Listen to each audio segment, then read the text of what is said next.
በስመ አብ ወወልድ ወመንፈስ ቅዱስ አሐዱ አምላክ አሜን። ይትባረክ እግዚአብሔር አምላከ አበዊነ ዘአብጽሐነ እስከ ዛቲ ሰዓት። ከዚህች ዕለት ከዚህ ሰዓት ያደረሰን የአባቶቻችን አምላክ የእኛም አምላክ ልዑል እግዚአብሔር ይክበር ይመስገን። አሜን።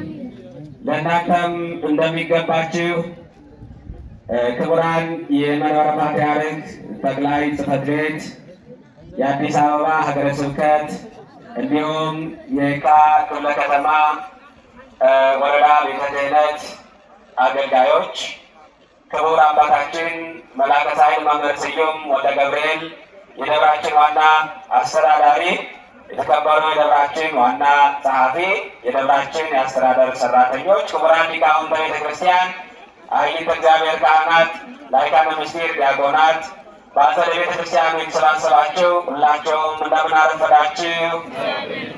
እግዚአብሔር አምላካችን ስሙ የተመሰገነ ይሁን። እንኳን ለዚህ ታላቅ በዓል በሰላምና በጤና አደረሳችሁ አደረሰን። እግዚአብሔር አምላካችን በቸርነቱ በምሕረቱ ጠብቆን እንደ ኃጢአታችን ብዛት እንደ ልቦናችን ክፋት ሳይሆን ለዛሬ ዓመት ለዚህ ቀን እንዲያደርሰን ለምነነው ነበረ።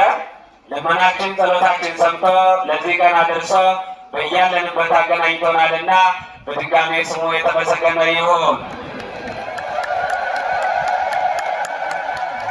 ዛሬ የታላቁ መልአክ የቅዱስ ሚካኤልን በዓል ስናከብር መልአኩ ቅዱስ ሚካኤል በትሕትና የከበረበት ከፍ ያለ ስልጣን ከፈጣሪው ከእግዚአብሔር ዘንድ ያገኘበት ታላቅ በዓል ስለሆነ በዓላችን የምናከብረው በትሕትና ነው። የትሕትና ባለቤት ነው እግዚአብሔር ለሁላችንም ትሕትናውን ይስጠን። ቅዱስ ሚካኤል ተሾመ ተብሎ ሲነገር ከእሱ በፊት ተሾሞ የነበረ ፈጣሪ ሳይሆን ፍጡር የነበረ ነገር ግን ፈጣሪ መሆን የፈለገ ፈጣሪ ነኝ አለ። ከዛም በኋላ ደግሞ እንዲያው ወድቆ እንኳን ውድቀቱን እንኳን መቀበል አቅቶት እግዚአብሔር ሲጥለው ወደ ታች እየወረደ እሱ እየሸሸ የመሰለው ዲያብሎስ ተዋርዶ፣ ነገር ግን ቅዱስ ሚካኤልን በትሕትናው ሹሞታል። ስለዚህ ቤተ ክርስቲያናችን እስመ በትሕትና ረከበ ልዕልና እያለች የቅዱስ ሚካኤልን ትሕትናውን በትሕትና ያገኘውን ልዕልናውን በኢዮብ ባሉ በኃይላት ላይ የተሾመበትን ይህንን ታላቅ በዓል በተለየ ሁኔታ እያከበርን ነው የምንገኘው። እግዚአብሔር አምላካችን ስሙ የተመሰገነ ይሁን። ይሄ የተሾመበትን ከነገርኳችሁ በኋላ ቤተ ክርስቲያናችን ዛሬ ቀደም ሲል የመጀመሪያ ጥንተ በዓሉ ሚያዝያ የነበረውን ወደዚህ አምጥታ የእስራኤልን ከባርነት ወደ ነፃነት ከግብፅ ወደ እስራኤል ወደ ኢየሩሳሌም የተሸጋገሩበትን ታላቁን ዕለት በተለየ ሁኔታ ወደዚህ አምጥተን ዛሬ እናከብረዋለን። እስራኤልን በማሻገር ደረጃ ትልቁ ድርሻ የሚወስደውም ታላቁ መልአክ ቅዱስ ሚካኤል ነው። እኛንም ከክፉ ነገር ሁሉ ያሻገረን። ፈነወ ሞዐ ለሕዝቤ ይክበሩ በዓልየ፣ ወገኖቼ እስራኤልን ልቀቃቸው በምድረ በዳ በዓሌን ያከብሩ ዘንድ ይላል። ቃሉን የተናገረው አምላካችን ልዑል እግዚአብሔር ነው። ተቀብሎ የጻፈው ደግሞ ሊቀ ነቢያት ሙሴ ነው። ኦሪት ዘጸአትን በአጠቃላይ ስናነበው እያከበርነውን ያለውን በዓል ሙሉውን ማግኘት ያስችለናልና ምዕራፌን ያህል ቁጥሬን ያህል ባላችሁ ደስ ይለኛል። ሙሉ ብታነቡት በጣም ጥሩ ነገር ታገኙበታላችሁ። እስራኤላውያን ወደ ግብፅ የወረዱት በረሃብ ምክንያት ነው። ረሃብ ለሰው ልጆች በጣም ክፉ ነው። ረሃብ ሁለት ነገር አለው። አንደኛው ረሃበ ሥጋ ነው። ሁለተኛው ረሃበ ነፍስ ነው። እስራኤላውያን ተርበው የወረዱበት ዋነኛው ምክንያታቸው ረሃበ ሥጋ ነበረ። በሌላው ሀገር ውሎ አንድ ጊዜ በ24 ሰዓት ውስጥ ምግብ ይቀመስ ይገኝ ነበረ። በእስራኤል ዘንድ ግን ውሎ ማደር ጦም አዳር ሆነ ይላል። ምክንያቱም 7 ዓመት ሙሉ ድርቅ ስለነበረ ዓለም በመላዋ መከራ ውስጥ ገብታ ነበረ። እግዚአብሔር ዝናሙን ሲሰጥ ረሃቡ ይወገዳል። ዝናሙን እንዲሰጥ ደግሞ እኛ ስንጸልይ ስንለምነው የሚገባውን ነገር ሁሉ ያደርጋል እግዚአብሔር። ስለዚህ የያዕቆብ ልጆች በጣም ተቸግረው ስለነበረ ከዛ አስቀድመው ወንድማቸውን ደግሞ አሳልፈው ሸጠውት ነበረ። ወንድማቸውን እግዚአብሔር አክብሮት በግብፅ ምድር አስቀምጦት የረሃብ ዘመን እንደሚመጣ ተገልጾለት ታውቆ በግብፅ ምድር የሚገኘው እህል በአጠቃላይ ተሰብስቦ እንዲቀመጥ የሚነግዘው እንዳይነግዝ ሆኖ የማይነግዘው በሚገባ እንዲቀመጥ አድርጎ አስቀመጠ። ከዛ በኋላ ሰው ሁሉ ሲመላለስ ወደ ግብፅ ምድር እየሄደ እህል እየያዘ ሲመጣ ያዕቆብ ሰማ። ልጆቹን ላካቸው፣ የቀሩትን ልጆቹ ሄደው ወንድማቸውን አገኙ። እሱም አልነገራቸውም አስቀድሞ። ከዛ በኋላ እህሉን ሰጣቸው። አሁንም ተመልሰው ሄዱ።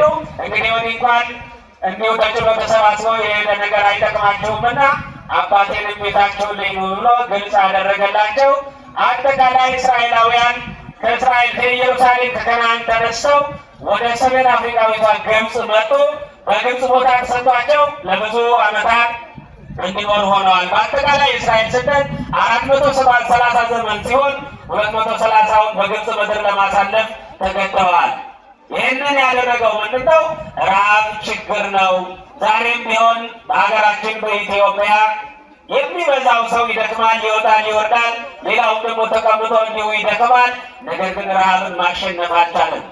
ረሃብ ካለ እውቀት የለም፣ ረሃብ ካለ ነፃነት የለም።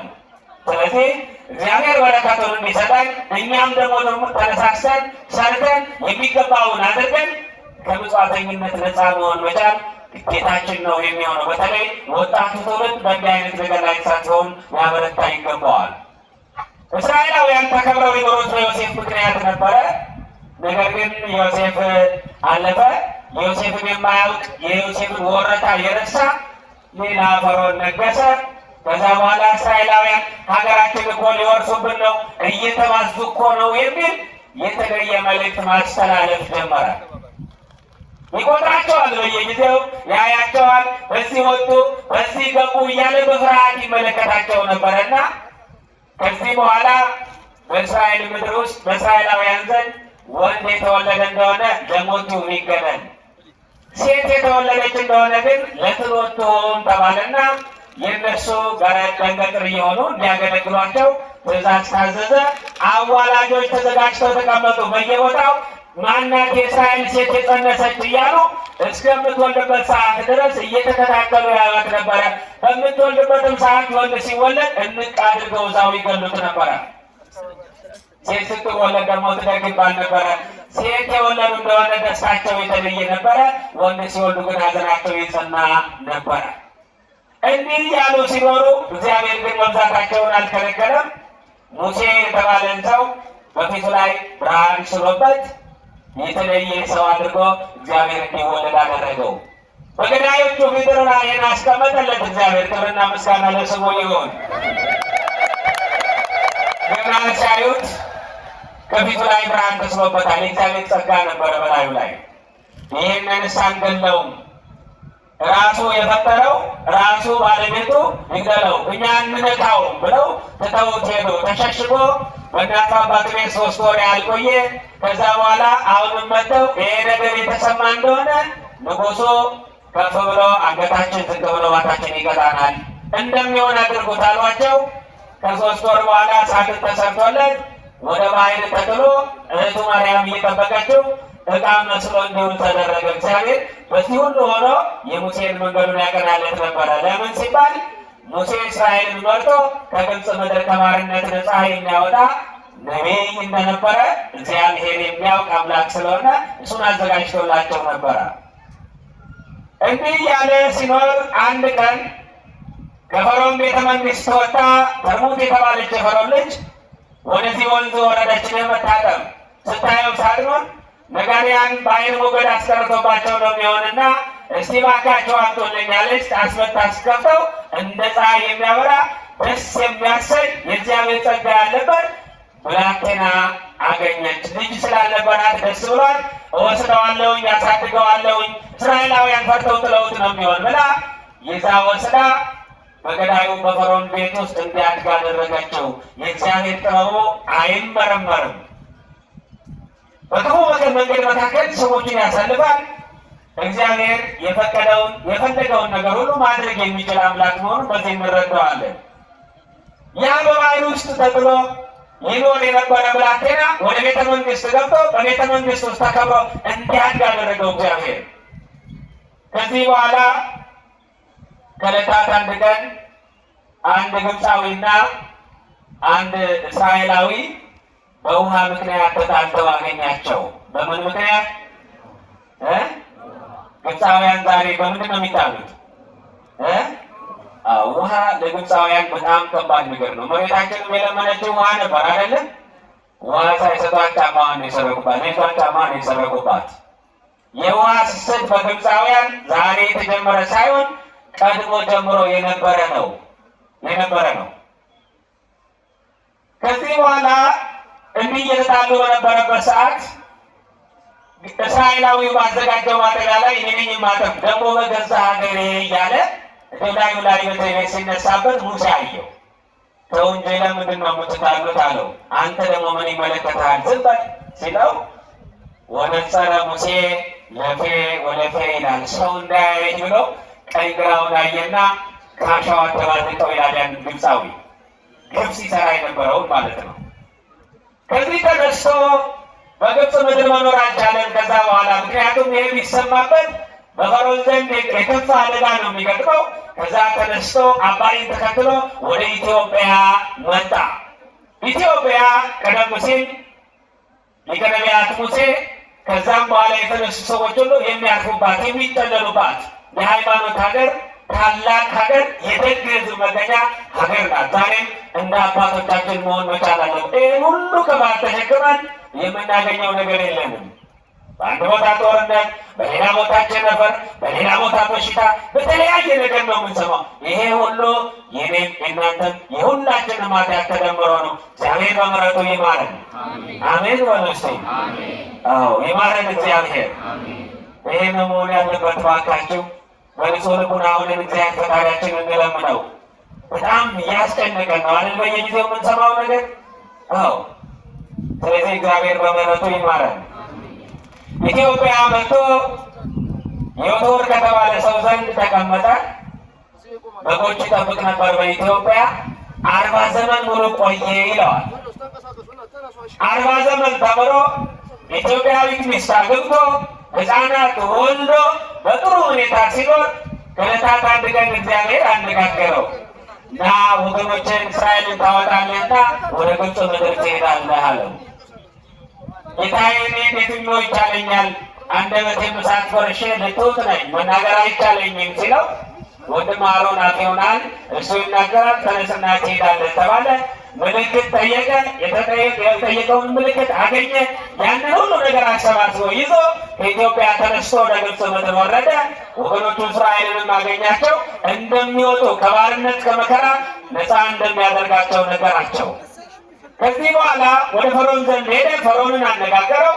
ፈርዖንም ደግሞ ሊሰማው አልቻለም። ምን ምልክት አለህ አለው። የተለያዩ ምልክቶችን አደረገ። እዛው ላይ ታነቁታላቸው። ምክንያቱም ሰዓቱ ስለሄደ ቶሎ ለመጨረስ ማለት ነው።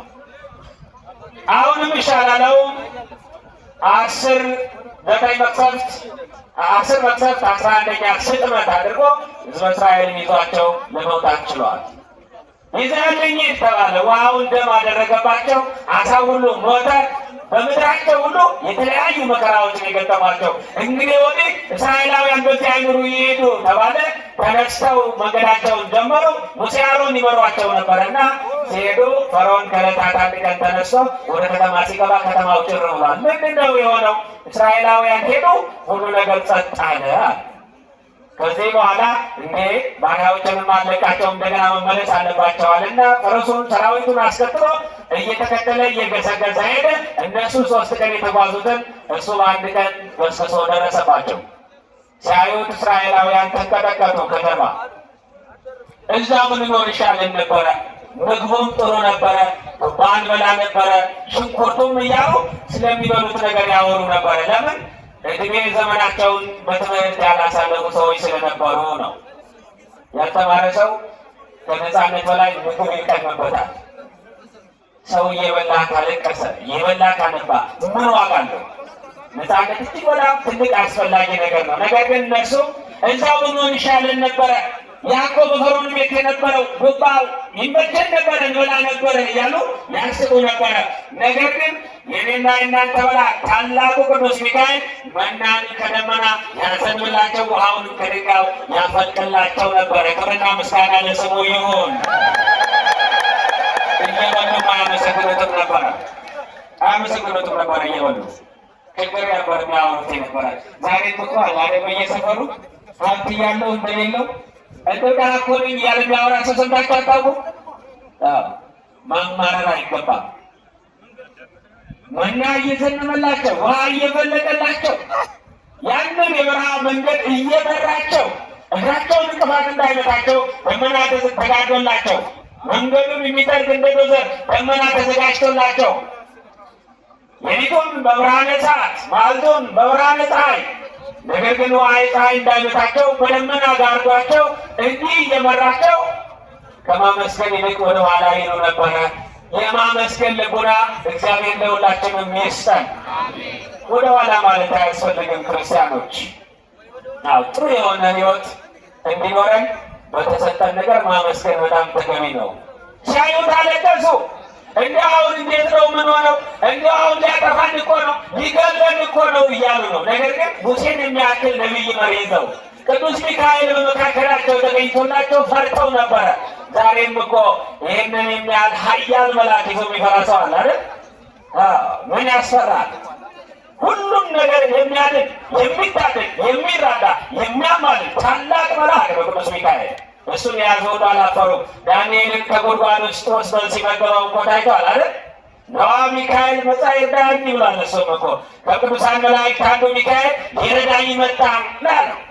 ምግቡን አመጣለት፣ የሚያስፈልገውን ነገር ሁሉ አደረገለት። ከአፋና ብስታዳ ነው። እኛንም ያድነናል እግዚአብሔር አይደል?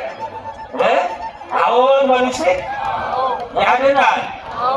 አዎ ያድናል። መናፍቃን ቆዩ ተውት፣ እልልታውን ተውት። ግድ የለም ቆይ ይደርሳል። መናፍቃን ዛሬም ድረስ በየስፍራችሁ በየቤታችሁ መጽሐፍ ቅዱስ ተሸክመው እንዲህ እኮ ነው እንዲያ እኮ ነው ይሏቸዋል አይደል? ውሸታሞች ናቸው። መጽሐፍ ቅዱስ የሚያነቡ የሚያውቁ ሰዎች ቢሆኑ ኑሮ መጽሐፍ ቅዱስን የሚያውቅ ሰው በፍጹም ፕሮቴስታንት አይሆንም። መጽሐፍ ቅዱስን የሚያውቅ ሰው በፍጹም ከሃዲ አይሆንም። መጽሐፍ ቅዱስን የሚያውቅ ሰው እንዲያውም የተለየ ኦርቶዶክሳዊ የእግዚአብሔር ሰው ነው የሚሆነው። ሂዶ መጨረሻው ግብረ ሰዶማዊነት፣ እንደገና ሃይማኖት አልባነት የመሳሰለው የምዕራቡ ዓለም በአጠቃላይ እኮ የዛሬ 500 ዓመት ሲጀመር አጠቃላይ ከ90 በላይ ጥያቄዎችን የሉተርን ይዞ እኮ ዓለምን አድርገዋት ነበር። አሁን ያ ሁሉ አዳራሹን እየሸጠ እኮ በሙሉ ሃይማኖት አልባ ሆኗል። እኔና እናንተንም ሃይማኖት አልባ ለማድረግ በአፍሪካችን በሀገራችን በኢትዮጵያ በተለያየ መልኩ የማነበው መጽሐፍ ቅዱስ ተሸክሞ መልአኩ እኮ እንዲህ ነው፣ ጻድቁ እኮ እንዲህ ነው እያለ ሲያወራ ይኖራል። ስራ ሊሰራ ነው የሚሻለው። ስለዚህ እኛ ሃይማኖታችን የምናውቅ የቅዱሳን መላእክትን ተራራይነታቸውን የምንረዳ እንዲያውም በተግባር ያየንባቸው ስለሆኑ እንዳትፈሩ፣ እንዳታስቡ፣ እንዳትጨነቁ።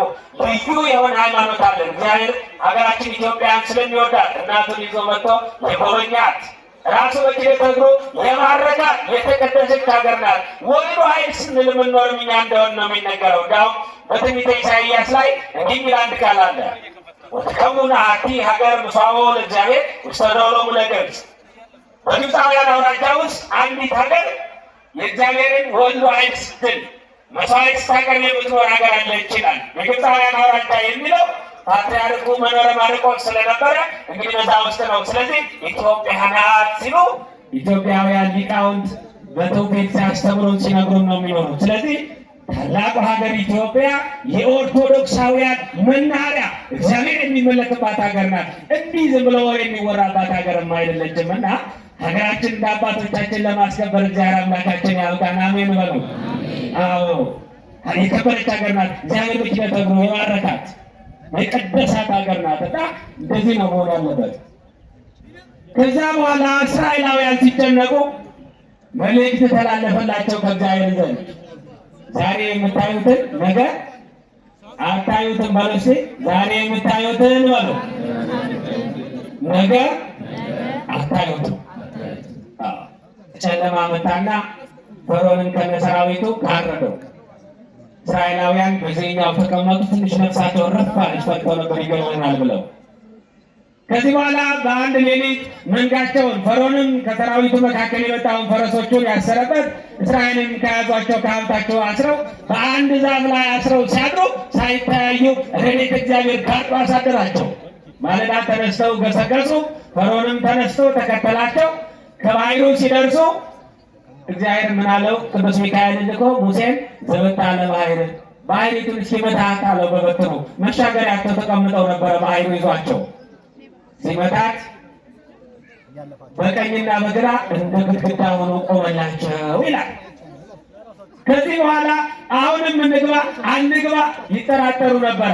ነገደ ብንያም የሚባል የቅዱስ ጳውሎስ ወገኖች እሱ ነበረና ከኋላ ስለነበረ ሲደርስ ውሃው ተከፍሎ ቆሞላቸው፣ ኧረ ውሃ እንደገና ተመልሶ ይመጣብናል እያሉ ሲጠራጠሩ አገኛቸው። ምኑ ናቸው ነው አላቸው። ፈርተን አሉት። የአባቶች አምላክ ውሃ ከፍሎ ተሻገር ቢለኝ እንዴትን ያልሻገርም አለና ቀድማቸው ገስግሰው ገባ።